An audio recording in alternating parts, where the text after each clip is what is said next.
kali ini kami akan membahas mengenai supervisi pendidikan dan perannya dalam meningkatkan kualitas pembelajaran di sekolah. Untuk membahas topik kali ini, saya mengundang dua narasumber, yaitu Kak Yanti Denia dan Kak Ahmad Mubarak dari mahasiswa Universitas Sriwijaya Pendidikan Kimia. Mungkin pertama sama Kak Yanti dulu, gimana perasaannya? Pastinya saya berterima kasih sekali atas undangannya.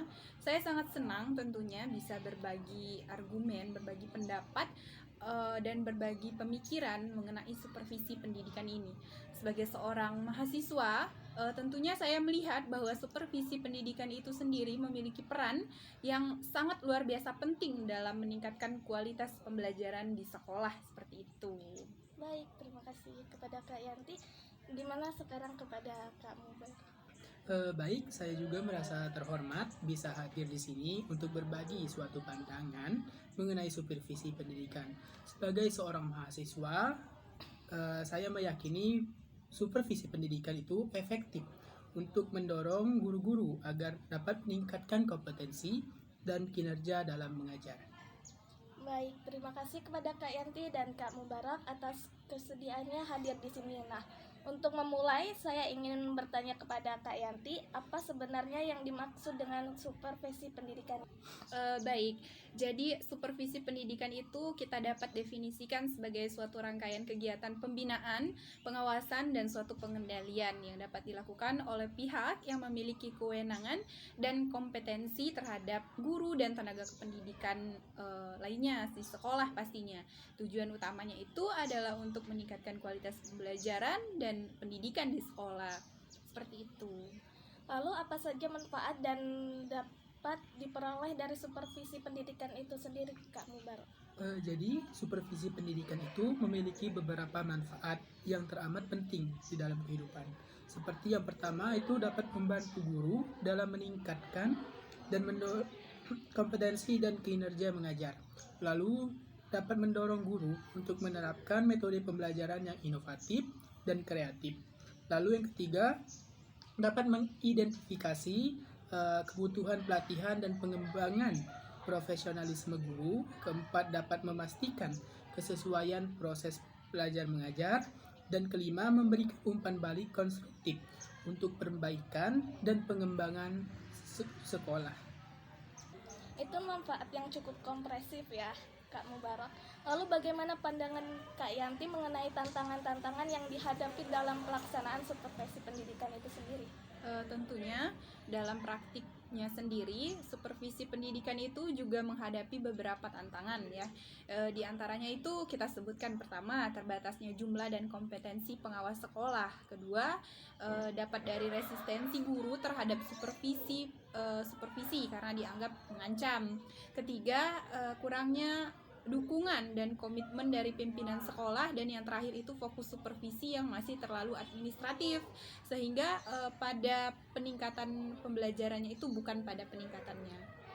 Lanjut dari tantangan-tantangan yang disebutkan Kak Yanti tadi, bagaimana menurut Kak Mubarak upaya-upaya strategis yang dapat dilakukan untuk mengatasi tantangan tersebut? Jadi, untuk mengatasi tantangan-tantangan dalam pelaksanaan supervisi pendidikan, terdapat beberapa upaya yang strategis yang dapat dilakukan. Yang pertama itu, kita dapat meningkatkan jumlah dan kompetensi pengawas sekolah melalui pelatihan yang intensif dan berkelanjutan. Yang kedua itu, kita dapat membangun supervisi yang kolaboratif dan suportif sehingga guru tidak merasa menjadi terancam. Dan yang ketiga, kita dapat melibatkan guru dalam proses supervisi dan pengambilan keputusan untuk terkait dengan kepentingan sekolah. Tentu saya sangat setuju dengan pandangan Kak Mubarak ya. Selain itu, upaya strategis lainnya adalah mengembangkan sistem supervisi pendidikan yang berbasis pada peningkatan pembelajaran. Jadi bukan hanya pada aspek-aspek administratifnya saja, dan yang tak kalah penting adalah menjadikan supervisi sebagai bagian integral dari manajemen sekolah sehingga mendapat dukungan dan komitmen yang kuat dari pimpinan sekolah seperti itu. Itu merupakan beberapa upaya strategis yang cukup komprehensif ya. Lalu bagaimana menurut Kak Yanti peran kepala sekolah dalam mendukung pelaksanaan supervisi pendidikan yang efektif?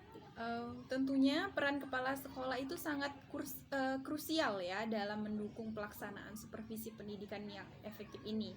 Sebagai pimpinan sekolah, kepala sekolah itu harus memberikan dukungan dan komitmen yang kuat terhadap kegiatan supervisi, di mana kepala sekolah juga harus memastikan bahwa supervisi dilaksanakan secara terencana, sistematis, dan berkelanjutan. Selain itu, kepala sekolah juga perlu memfasilitasi pelatihan dan pengembangan kompetensi guru agar dapat meningkatkan kualitas pembelajaran.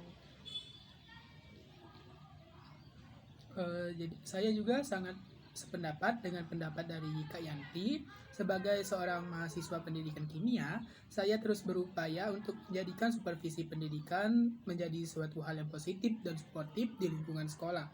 Dengan adanya dukungan yang kuat dari berbagai pihak, diharapkan supervisi pendidikan mampu memberikan suatu dampak yang positif bagi peningkatan kualitas pembelajaran. Baik, terima kasih Kak Yanti dan Kak Mubarak atas pandangan dan pengalaman yang telah dibagikan. Saya rasa cukup sampai di sini untuk episode kali ini. Semoga informasi yang telah disampaikan akan bermanfaat bagi para pendengar. Sekali lagi terima kasih atas partisipasinya. Sampai jumpa di episode lainnya. See you guys. Terima kasih.